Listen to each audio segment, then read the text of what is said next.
name, where you're calling from, your title, what you do in your school or district. Just feel free to pop that in the chat. And my name is Victoria Rodrigue. I am a partner with BTS Spark. I've been with BTS Spark for going on, I guess, a year and a half now. And prior to that, just as the pandemic was hitting, I was a principal. And we were actually planning on moving to Southern California, and I was looking for jobs, and then the pandemic hit. So in the meantime, I've been doing this. My partner is also a high school principal. So between us, I think we've got, 20 something years in education. So that's a little bit about me. Oh, and I live in San Carlos, California, but I'm originally from the East Coast. Hi, everyone. I am Victoria's colleague at BTS Spark, and I have been with BTS Spark for about 3 years. And prior to that, I was a school principal, and I've been in education since 2002. And I, too, am married to someone in education who is still working in schools. So similar to Victoria, between the two of us, we have over 35, 40 years experience and are feeling this firsthand. I'm also a mom of 2 school-age children. And right now I am in Phoenix, Arizona, and we're so glad that you're all here. Yes. Okay, so we're just going to go over the ground rules quickly. We have a smaller group today. Just to remind you, confidentiality, what we share stays here. So if you don't want to say anything on camera, you can use the chat. So the chat won't be recorded. If you just want to take a minute to look over the ground rules, we just ask that you be present and speak up and say something if you would like to. And you can always use the chat for that. So don't worry about popping something in the chat as we are talking. Oops. And if I could just ask, if you do have noise in the background, if you wouldn't mind just muting yourself. So I'm just going to add for a check-in. So for those of you who are joining us, make sure to include your name, where you're calling from, and your position in the chat as well. But if you just want to share in the chat for a check-in, how are you feeling coming into this session today? And what do you hope to take from this webinar?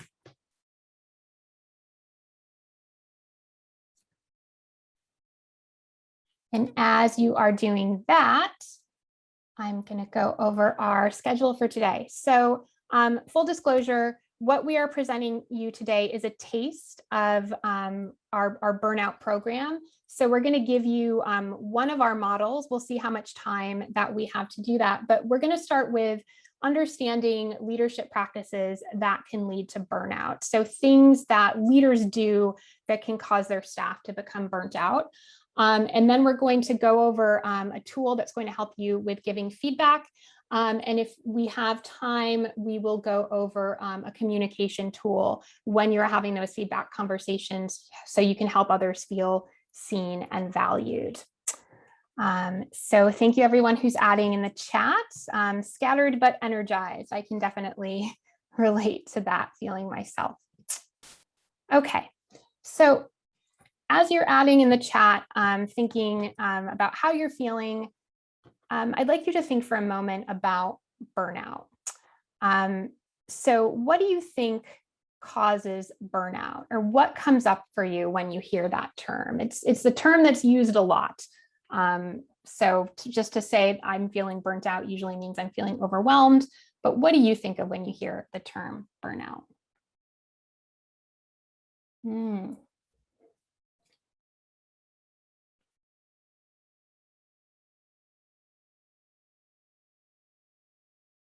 And as you're thinking about that, having to juggle all the responsibilities of work. So here's some statistics for you. So you'll notice the first one is from 2015. 73% of teachers in this American Federation of Teachers poll reported that they are often under stress on the job. And then the second 2 statistics are from after the pandemic or during the pandemic. In 2022, this is a recent NEA poll. 90% of educators say that burnout is a serious problem in the profession. And a recent poll of superintendents, 63% who responded considered quitting during the 2020-2021 school year. So burnout is definitely something that is affecting educators. Yes, I'm seeing a lot of comments, lacking energy.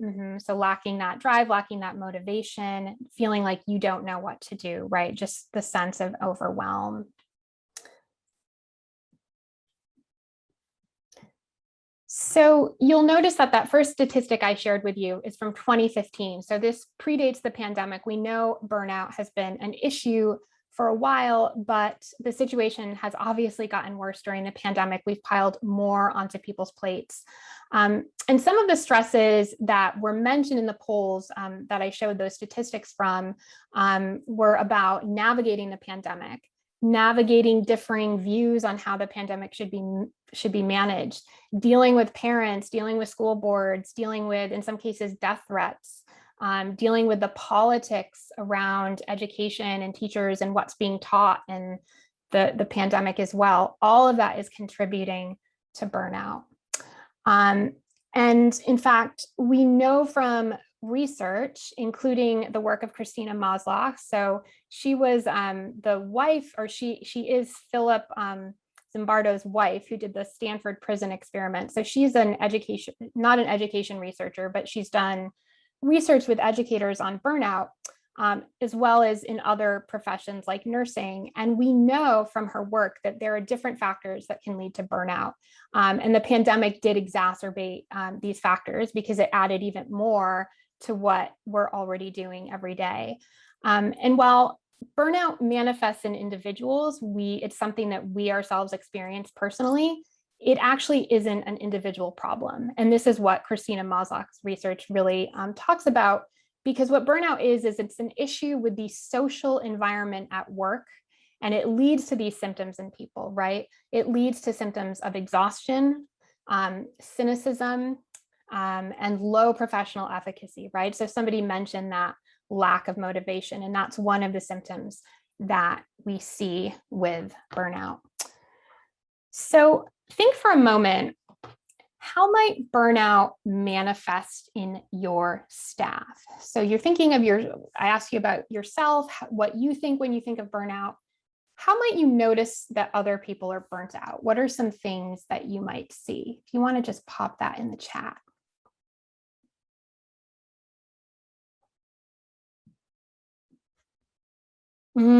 Yes. I'm responding to Beatrice. Absences, absolutely. Yes. That's a big one. When we notice that people are starting to be absent more often, that definitely is a sign.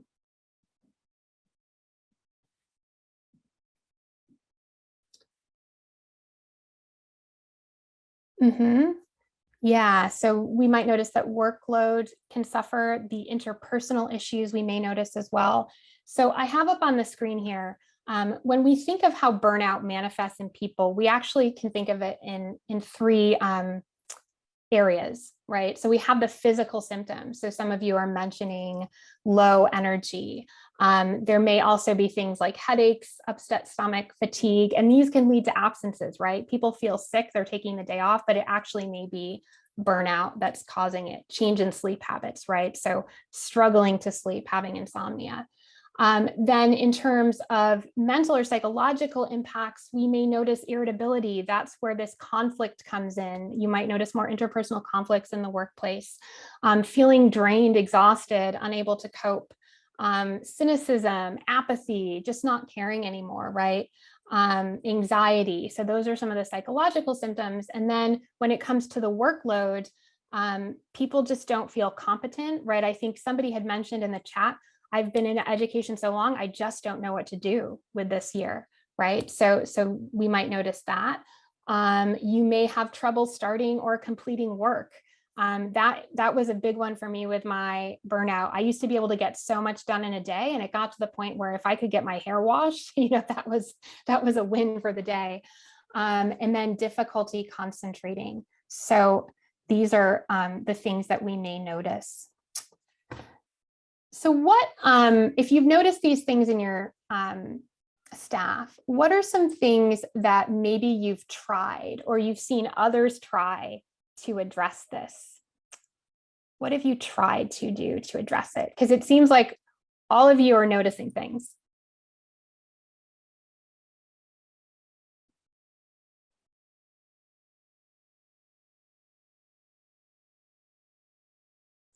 Yeah, taking things off people's plates. Now that's a great thing, right? But it may actually mean that we take more on ourselves. So it actually could lead us to become burnt out.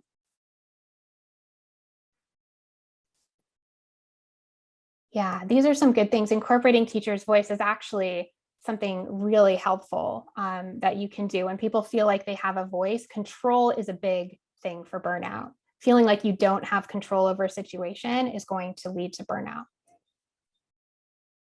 Team building, celebrations, great.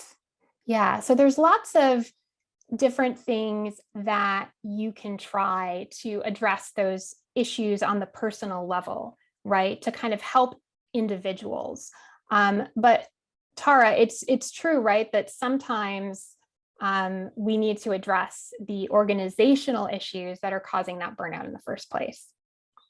Yeah, absolutely. And I think I certainly know when we first got into the pandemic, right, it was easy to start with, this will be short-lived and we will do some of those smaller gap fill-ins. And then over time, it's like, oh, this is still here, right? So now what needs to shift? And one of the models we use within BTS Spark is this idea of me, us, and it. And in an ideal world, these are all perfectly balanced, right? Our leadership practices, how we're showing up every day, how we feel is in balance with the us. So that interpersonal relationships, our teams, those that we report to and how we report up. And then the it, which is our school, our organization, the conditions within which we work. And burnout, what we see with the research is that burnout stems from this mismatch between these three bubbles, right? Between either the work environment and the individual, or between in those interpersonal relationships. And that's where, as Victoria said, we see that physical, psychological, and professional shift in behavior and mindsets. And so over time, right? I mean, we all have a grumpy day, we all have an off day, we all need a mental health moment, whatever those are. But when it starts to be consistent, that's when you have a shift in the school culture, right? And students feel it and parents feel it. And that's what we're really getting into now, is how do we prevent, teachers from resigning, saying things like, this isn't worth it, I don't know if I can do this anymore.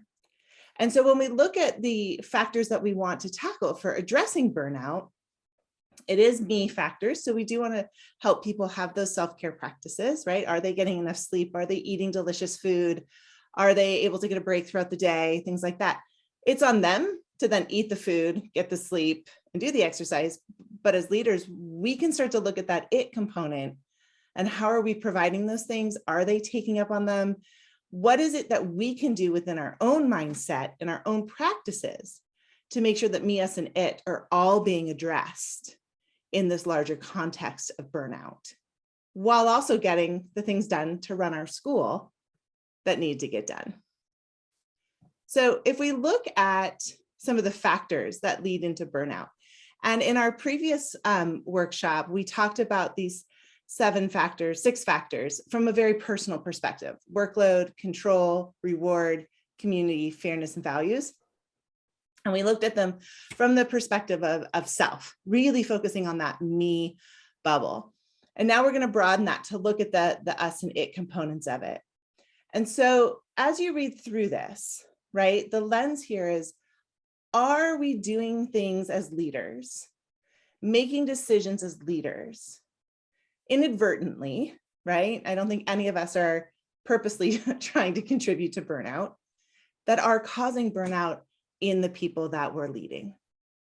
So workload, for example, is one that the school's got to run, right? People are out sick. And so duties get distributed, right? You need somebody in the lunchroom, you need somebody at recess, you need somebody to cover a class. And in that moment, it feels very one-off, but over time, right, what does that do to the people in the community. They're just, right, that was their prep period, and now they're covering class. They're standing up eating lunch while in the lunchroom, and it's loud and noisy, and they never have a chance to settle themselves. So think about it from that perspective as you look through these 6 components. And we're going to tackle a few of these here with some of the tools that we're going to share with you today around how, as we as leaders, can really look at the systems and decisions in our school, what we have control of, and how we can shift that to start addressing issues of burnout. And we want to do all of this without any shame or guilt, right? That's an important component in all of this, right? We're not here to say, oh gosh, look at all the things that have gone wrong. Absolutely not. This is the conversation shifts over time, right? From we'll all jump in and do whatever it takes to help the school continue to run, to how are these becoming systemic challenges that we can address in a different way. So take a minute, look through them, and pop into chat if any of these resonate with you. If you see like, oh, I can see how maybe these things in my organization or my school are leading to burnout. I've heard teachers say this before, right? I'm connecting some dots between Maslach's factors leading to burnout and some of the things that are happening in the organization.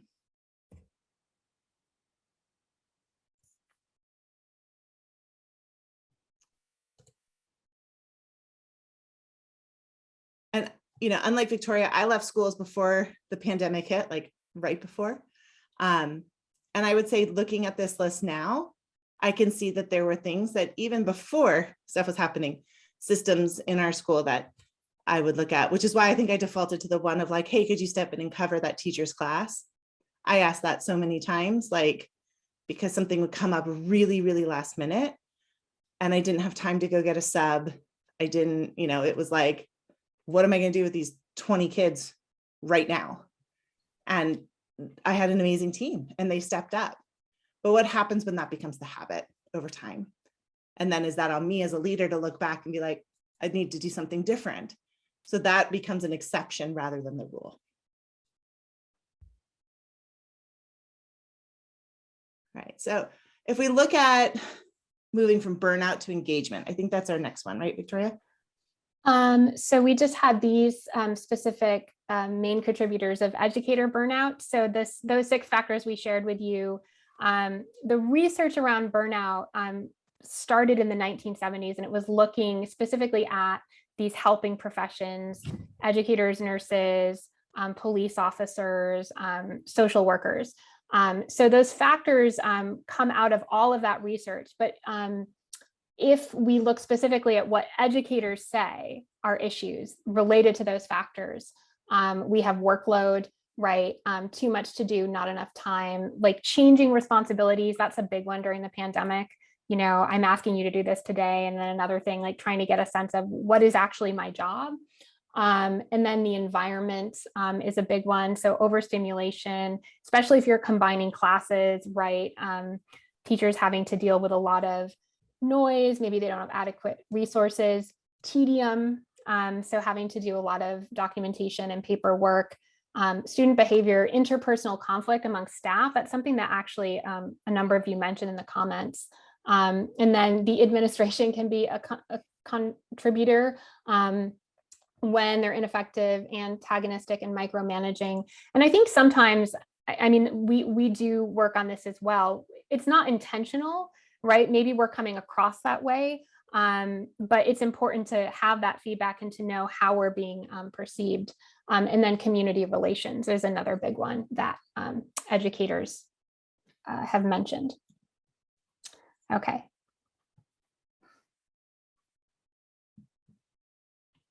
So our goal today is to focus on what you can do as leaders to shift your staff from burnout to engagement. And as we mentioned, this requires you as a leader to shift your mindset away from being a martyr, thinking that you have to take everything on, or a pessimist thinking this is never going to get better, to actually acknowledging the need for change and your ability to make those changes. And a significant factor in addressing burnout in education, and not just in education, in all professions, and this is according to research, are the actions of leaders.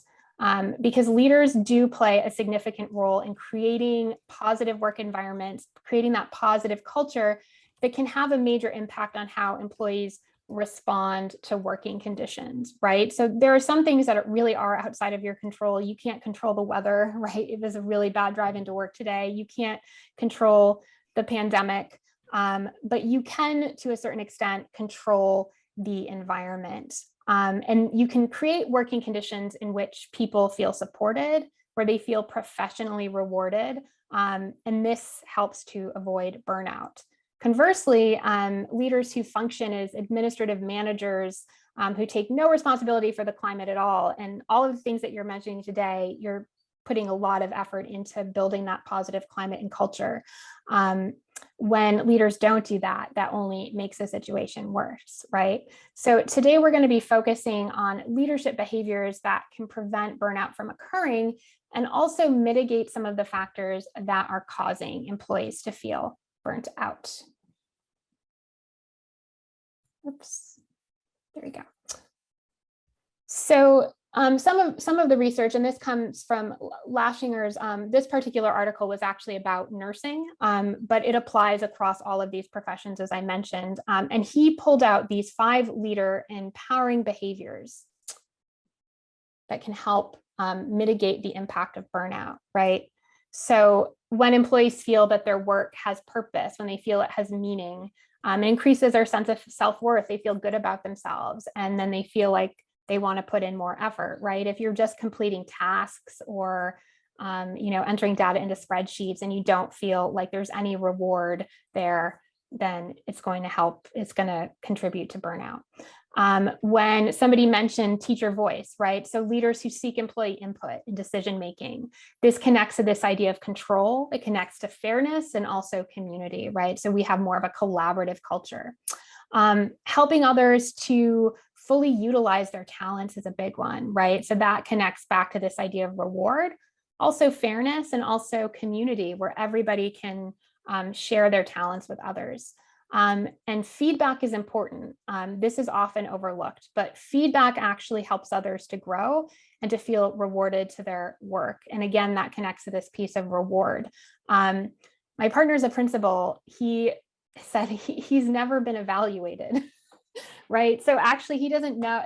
I was the same way. My board never completed an evaluation. And when you don't get any feedback at all, you tend to go to your inner critic, right? So you don't really know how you're doing. You feel kind of lost, and you don't feel so motivated because you feel like maybe no one's paying attention.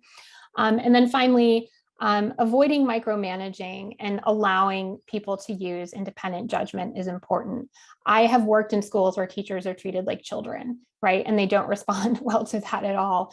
And I remember when I first took over as principal of my last school, everybody in the faculty meeting would sit in the student chairs, and the principal would sit at the front of the room in front of the whiteboard.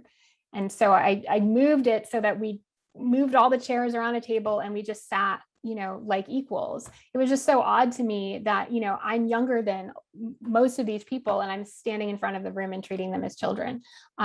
So those are the leader empowering behaviors. And when it comes to leadership, or when it comes to burnout, there are specific leadership behaviors that can mitigate that impact of stress, right? So these are the 4 of them. And underlying these behaviors are mindsets. So we're going to be exploring in the tools we're going to share with you today, some of these, right? So empathy, being able to engage in clear and honest communication, being willing to accept feedback and to give feedback, and also adopting compassionate and ethical approaches to problem solving. And that requires you to accept feedback, right? So that you can do that.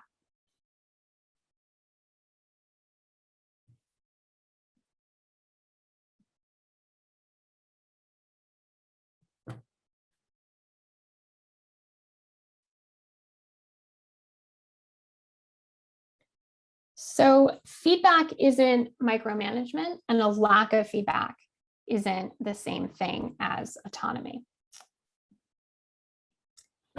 And feedback is important because it helps us learn, right? So it can help us see our blind spots. Maybe there's something that we're doing that we don't realize that we're doing. And it inspires us to keep improving and to keep learning. We're all in education for a reason. We love learning. We think it's important. It's encouraging, right? So I mentioned that people can be their own harshest critic, and regular feedback can help counteract this, because believe it or not, most people are going to see positives that we can't see.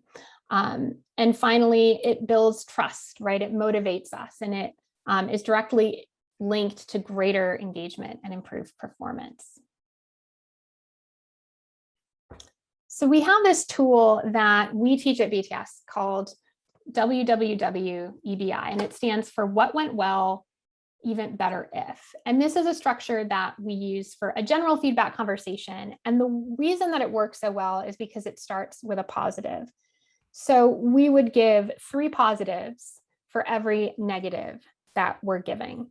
Some of you may have heard of the feedback sandwich. With this one, we're really just front loading those positives, and we're framing the negative as an even better if, right? So you can use this tool if you observe a class and you catch the teacher in the hallway and you say, here's what went well, and you share 3 things with them. It would be even better if you took more student input in the class, or you built in more engaging activities, right? So you're giving them a point that they can make it even better, but it's framed as a positive, right? It's not you did something wrong. It would be even better if you did this, right? So this is the reason that this method of sharing feedback works, is it's geared towards helping people to grow, right? We're also recognizing and honoring them as professionals because we know that they're doing things well, but we want to help them grow and we want to continue to help them improve. And this is a really easy tool that you can use starting today, right? The next time you observe a class, the next time you can use it with students. And what's great is you can give really specific things, right? It's not, oh, that was really good, right? You're going to give them 3 specific things, which shows that you're paying attention and that you're listening. Victoria, one of the things I love about WWW-EBI is that it can be used for everything, right? It can be used for a lesson plan. It can be used to acknowledge, did you diffuse an argument between 2 kids? Like, you can just be so generous with this feedback because it doesn't take a long time to do. You don't have to formally write it up. And you're right, it just frames everything in the positive, and it comes from this assumption of goodwill, right? Even better if, right? So it means I was already good. It would just be even better. And this is a tool that I even use at home with my children. Like, they respond really well to it because it flows and it creates that culture piece, right? Because what you'll notice is other people will start to use it because of how easy it is to use. Yeah. So we know that feedback is important. So giving feedback is important, right? Because it connects to that reward piece. We want to reward people for the work that they've done and help them to grow and learn. But there's another aspect of feedback that's important too. And that's, as leaders, being able to accept feedback from other people. And especially from your employees, right? Because if there are things that need to change, you need to hear about it. Now, I'm sure if, all of us get feedback all the time, and some of it is very negative from parents and students. But it's important to understand that feedback is important, and being open to hearing it is important. And we're going to talk a little bit about that today. But what stops us from giving feedback, or what stops us in particular from receiving it? Well, it turns out that it's really our mindset, right? So we might think we're too busy. We might think it's not our job. We don't want to upset people. We're scared how people will react. We don't know how to say it. And for ourselves, the mindset simply could be, they don't know what they're talking about, right? Or I don't have time for this. I'm doing the best I can. When giving and receiving feedback, mindset is important, right? So how we're going into the conversation. So if you're hesitating to give or to ask for feedback, you might need to check in and shift that mindset. you're not too busy, feedback is important, right? So it's your job thinking about it. It's my job to understand what people need, and to recognize that people actually want this feedback.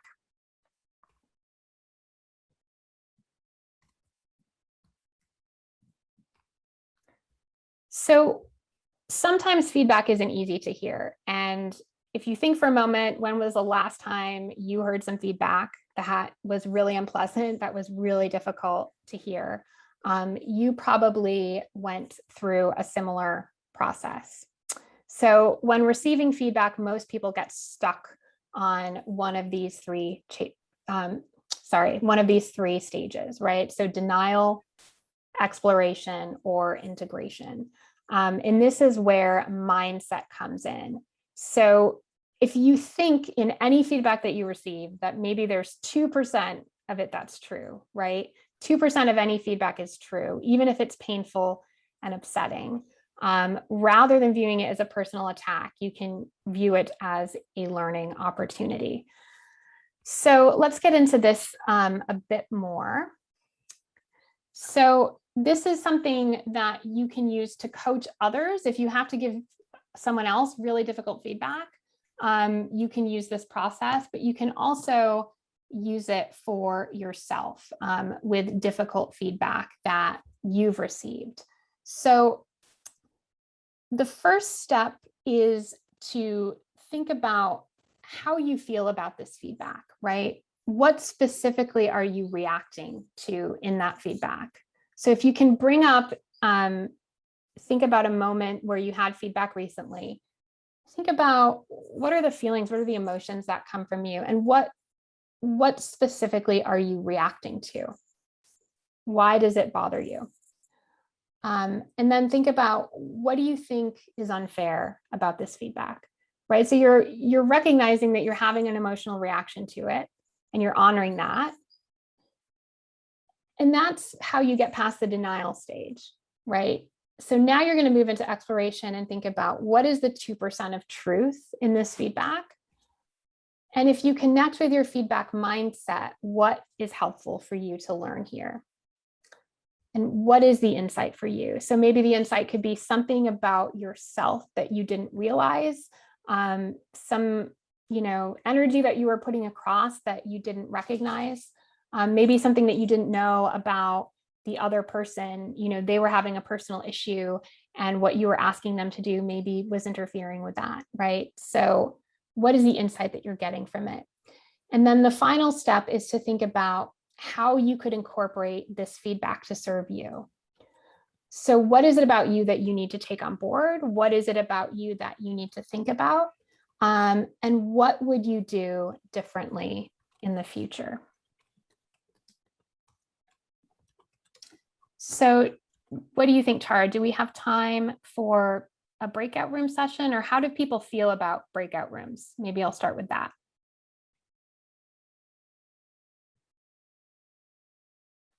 So you can give me a thumbs up if you know how to know how to use the thumbs up, or you can pop in the chat. So usually when we run longer workshops, we'll do breakout rooms where you will practice this, and you will actually coach somebody through this. So I see one thumbs up. Couple thumbs up. Looks like some people are actually listening to us while doing other things, which at midday. I totally understand.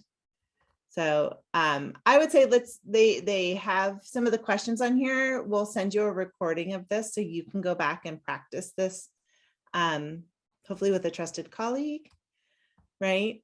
But this piece, one of the things that Victoria and I talked a lot about in the personal burnout workshop was this understanding your emotions, honoring them, not pushing them aside, and really looking at them in terms of communication. So that denial piece, that first entry, the emotional response to feedback, take some time and sit with it and really go through describing how you feel about it, rather than just oh, it bugs me. Really get into it and let all of the stuff bubble up, because what we know is that in there, right, when you move into the exploration, there is that truth, but the emotion's going to tell you It's bumping up against a value, a core value, which may be manifesting as a limiting belief, which is what sits behind all of our decision-making processes. And this is how straddling that line of leading others and taking care of self becomes really important, because we need to get the feedback. We want teacher voices. We're reaching out to our stakeholders, and then we feel like we're just sitting with all of it. And you're like, what can I do? I can't make everybody happy. I have no money. There's not, like, I can't solve the problem. And so it's sitting with that piece and really getting in touch with yourself in that first denial phase. And like, yes, call it unfair. And really, really like digging into like what is, and like letting those things emerge, because that's where you're going to have the mindset moment that allows you to go into the exploration truly with an open heart and open mind. Because we're not going to learn if you're already like, I'm angry and fine, I have to find something to learn about this. Like, you want to get through, let those emotions roll through you so that you can be in your most powerful state when you enter into exploration integration. Yeah, I actually found when I started doing this, and I'll coach myself through this internally. I used to really just be in denial about things and not want to face things that were difficult because I was just trying to get through the day. But actually, once I started to go through this process, it was really freeing, because I actually could deal with the emotion. I actually could, deal with the reality of the situation rather than just ignoring it and hoping it didn't pop up again later. So while you get the practice of doing this, I think you'll find that it really is freeing. And sometimes we get feedback from people. I mean, sometimes people just want to vent, right? And they want to vent at us. But there's usually something that we can learn from that, even though it's a small piece that can make our schools better, our communities better. So if we can deal with our emotions around the things that aren't fair, then we can be more open to seeing what can I actually learn from this feedback, because there almost always is something that you can learn. So should we go into See, Hear, Speak, Tara? Yeah, let's move into that. Great. So we have another tool that we use when we're working on interpersonal relationships, because this communication framework of See, Hear, Speak is really important. And often as leaders, we move into speak very quickly. People expect that of us, right? What do you have to say about this? I want to hear your decision. It's almost sort of like command performance. And this see and the hear as being the first two steps of this process are really critical. And we don't want to rush this process, and we don't necessarily want to go out of order. And it takes a little bit of time to have these types of communications, conversations. But what you'll notice is that you will have deeper, better, longer lasting conversations that start to shift behavior, that feel more meaningful and less transactional. And so we'll start, the C component here is that you're building trust and rapport. What we know is that people need to be seen, like physically seen, acknowledged in their presence, right? It's this intense biological need. And then move into here so that they can feel heard, and that you're listening, and that you're deeply listening to them, and not just listening to respond, but listening to understand before you share your perspective, right? Before you communicate what you need to communicate. And then after you've said that, you have to pause and start the cycle again. And chances are you've taught this with students and things like that, but it's about engaging in each one of these steps. And you move through them multiple times in a conversation. So when we say see, what we're looking at is that this is more about the nonverbal communication components. How are they coming into your office? Are they speaking really fast? Do they look frazzled? Are they leaning back? Are they leaning forward? Are their arms crossed? Like, what are all the components saying? And what is that telling you? And you can even say, gosh, I can see that you're really passionate about this. Or you seem really upset. Like this is what your body language is telling me. And you acknowledge it. Like, don't let that go away. Like, Don't just hope that they're going to uncross their legs and arms. Like, take a moment and sit in that space with them. Being seen builds rapport, it builds trust. Then you move into the hear component and actively listening to what they're saying. And this is a piece here where I'm just going to be really candid. Lots of leaders struggle because listening, we think we've got that. And we have hours of workshops about what it means to really listen. There's 4 levels of listening, like you listening from, mind to heart. Like when you're deeply listening, and chances are you felt it, like, what it feels like when you have felt heard. It is magical. It's not just a transaction of ideas, like you feel really validated. So some of the things that you can do in your hear component of this is that you start to mirror and play back. You repeat the phrases that you've heard. So what I hear you say is, and you finish, I can hear the excitement in your voice. I can, I want to make sure I'm clear that I understand your point of view in this conversation. And by reflecting back, not only their words, like the facts components of it, but also the things like the values piece, the emotions piece. Now you're linking the hearing and the seeing together and really asking questions. Can you tell me more about that? I'd like to hear more.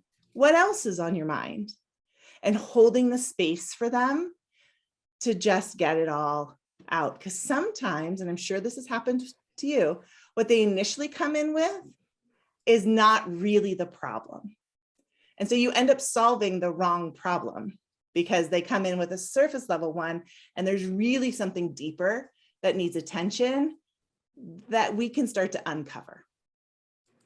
So then you move into your component, which is to speak. And you link your ideas to their concerns.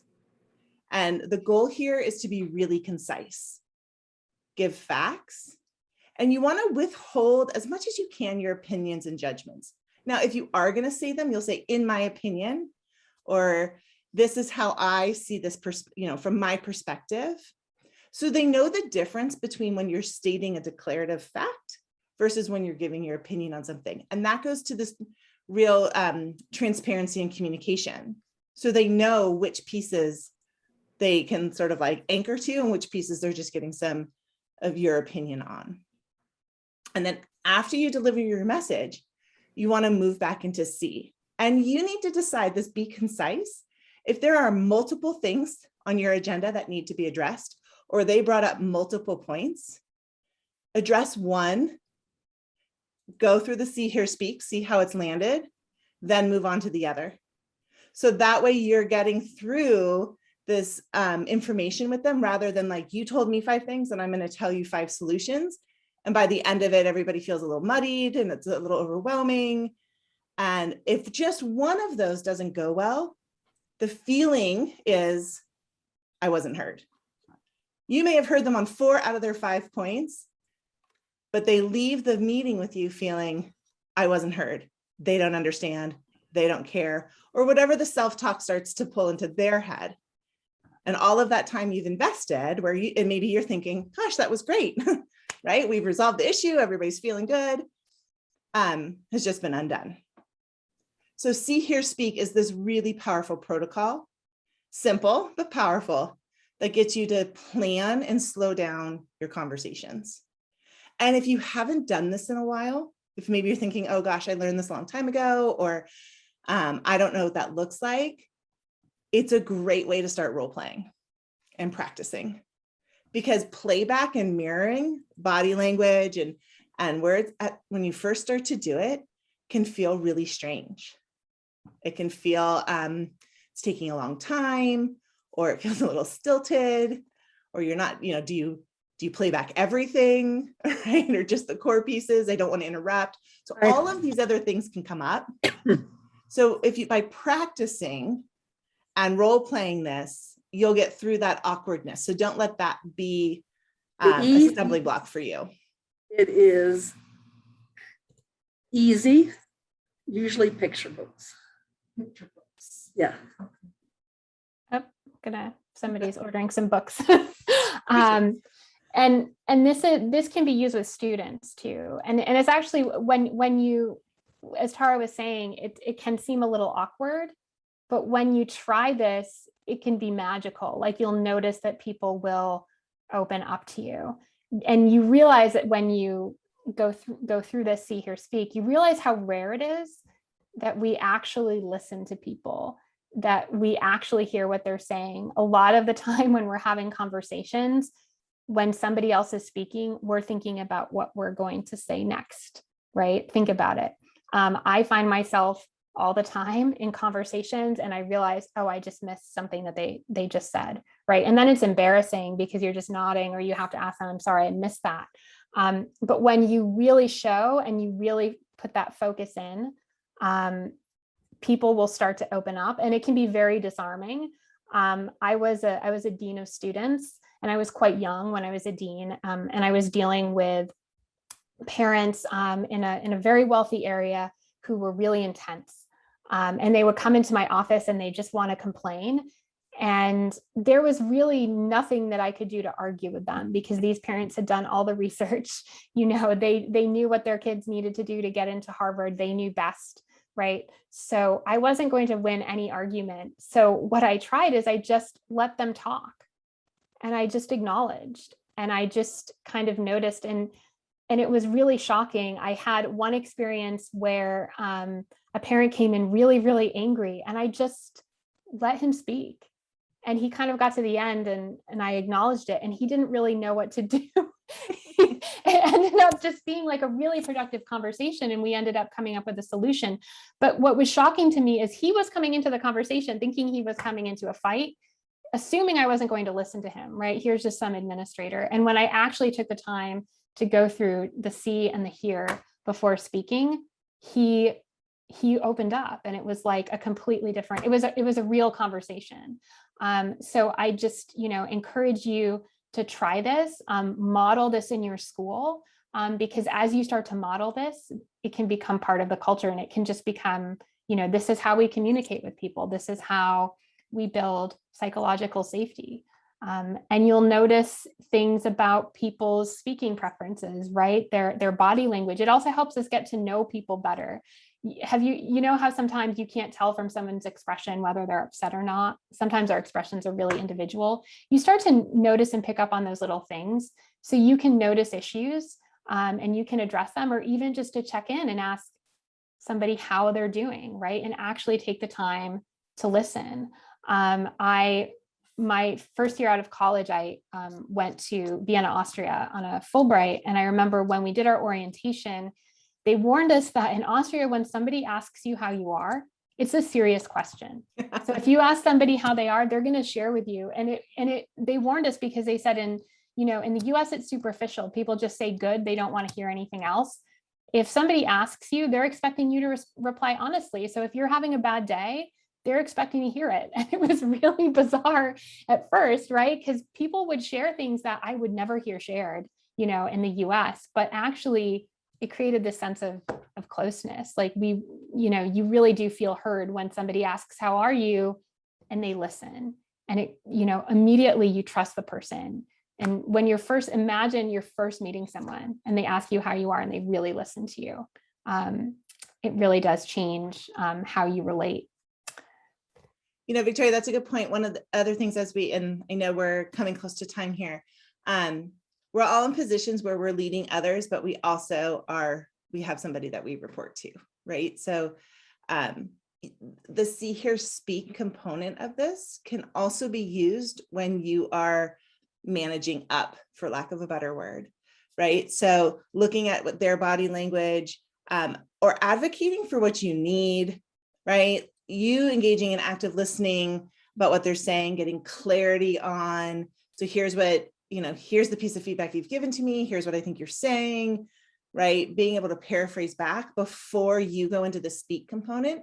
So even from a place where you're having to manage up or you're receiving feedback, you can model this. It's not just always when you're in the position of power that see, hear, speak works. And if we think back to those factors leading to burnout, right? This is why these components fit so well together. This goes into the community element of it, right? You need to address the things that are going on in your school, or people are going to give you feedback. And this is that, like, how to continue to build respect and be available, right? So you're getting feedback, you're hearing feedback, you're engaging in authentic and real conversation with people. It helps them with a sense of fairness, right?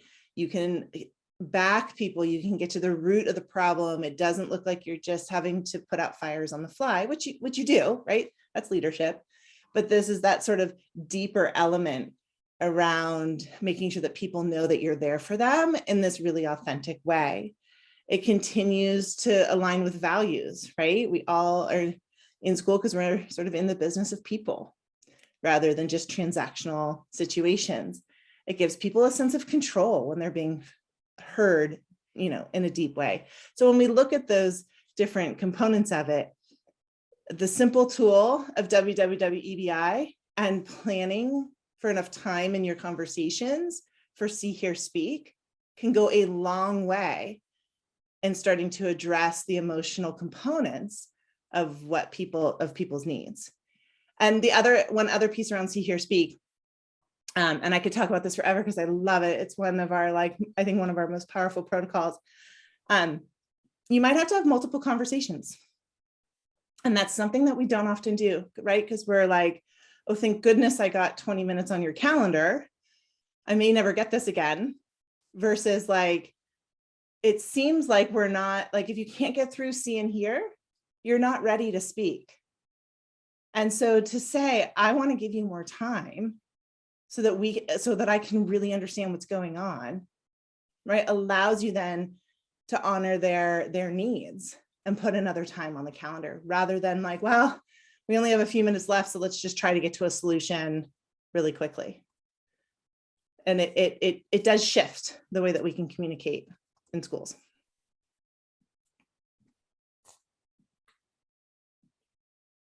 Okay. So do you want to just wrap this up with the behaviors, how this connects, Tara?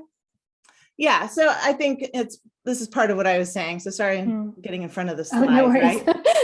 When you see people for who they are, when you listen deeply, you're going to be empathizing with them. Okay. When you are really understanding what the problem is, what the need is to be solved, you can engage in clear communication, right? When you're modeling, giving feedback and accepting feedback and understanding that there's an emotional component to feedback and you just embrace that rather than fight it, you're going to be in a space where you're modeling this culture of feedback as a good thing. It's a gift. And all of this then moves into this ability to make decisions and solve problems from this really compassionate and ethical stance. Whereas often when we're on the edge of burnout, we are just trying to get through the day. And it's all about it's like whack-a-mole, right? We just want, when can things stop enough that I can go home, right? Is everything okay to the point where I can actually go home now? Okay, so we're coming up on the end of our time together. So for a checkout, if you want to just pop this in the chat, one thought or feeling you can share, or maybe you want to share a big takeaway from today, or a commitment to an experiment. So if you want to respond to any of those 3 checkout items in the chat, one thought or feeling that you have now, a big takeaway, or a commitment to an experiment moving forward. And then just really quickly, just to go over why we're talking about burnout. So BTS Spark is invested in developing leaders. And so we know from the research that we've done that there are 33 mindsets that are the foundation for leadership. So we have our mindset map here. And the reason that people select us for this work is because nobody has the time or the capacity to be doing this on their own. It's incredibly vulnerable work that we do. And there's a power dynamic. So you can't be as honest and real with maybe somebody who you work with. So we connect people one-to-one with coaches to cover this content. We also do like this workshop, we would just do an extended, more in-depth version that would have breakout rooms as well. So the leadership practices that we've shared with you today are subsets of 4 of our relate leadership hexagons. So I've circled them here: inclusive leadership, listen, engage others, and feedback. And so there's also more that's within this content. We just shared with you really just a couple of tools that come from this content today. And this is ongoing mindset work for leaders. So as you're thinking about this, it's not just something that you read and then you're done. This is something that you have to continue to practice. So with our coaching, that's what we do. This is job embedded work. We coach people through this stuff. So it actually helps them to embed this into their practice. So if that's something you're interested in, we encourage you to reach out for a discovery call. We'll do this for no charge. If you're interested in more of our free workshops, feel free to follow us. If you have those, Tara, if you want to just pop them in the chat, you can follow us on Twitter, on LinkedIn, and then on YouTube, you can get recordings of some of the webinars we've done, some of the workshops that we've done as well. So thank you, all of you. If you have any questions, we're happy to stay around. But for the rest of you, just thank you for the work that you do and continue to do, working through snowstorms and COVID and all the rest of it. And hopefully, my hope is that you can take something away from today that can help your school and help your community. So thank you, everyone.